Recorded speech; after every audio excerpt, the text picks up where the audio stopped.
बाल कहानी जैसे को तैसा। एक समय की बात है, रमन नामक एक बनिए का लड़का था जिसने धन कमाने के लिए परदेश जाने का सोचा।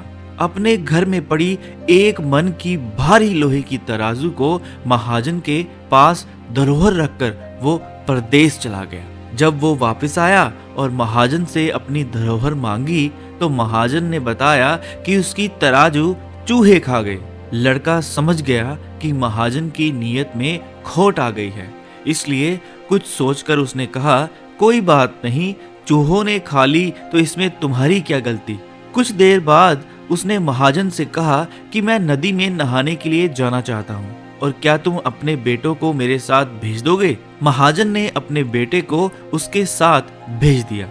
उसने उसे वहां से कुछ दूर एक गुफा में कैद कर दिया। वापस आने पर जब महाजन ने पूछा मेरा बेटा कहाँ है, तो बनिए ने कहा उसे चील उठा कर ले गई। महाजन बोला, ये कैसे संभव है, चील इतने बड़े लड़के को कैसे उठाकर ले जा सकती है। बनिया बोला, बिल्कुल वैसे ही जैसे मन भर भारी तराजू को चूहे खा गए। तुझे बेटा चाहिए तो तराजू वापस कर। दोनों का झगड़ा महल तक पहुंच गया, जहां राजा के सामने महाजन ने बनिए की शिकायत की। राजा ने बनिए को लड़का लौटाने को कहा तो बनिए ने उसे भी चील के द्वारा उसे उठा ले जाने की बात बताई। राजा ने फिर कहा, चील कैसे बच्चे को उठा सकती है। इस पर बनिए ने कहा, महाराज बिल्कुल वैसे ही जैसे मन भर के तराजू को चूहे खा सकते हैं। इस पर राजा ने जब बनिए से पूछा तो बनिए को सारी बात बतानी पड़ी और उसकी पोल खुल गई। कहानी से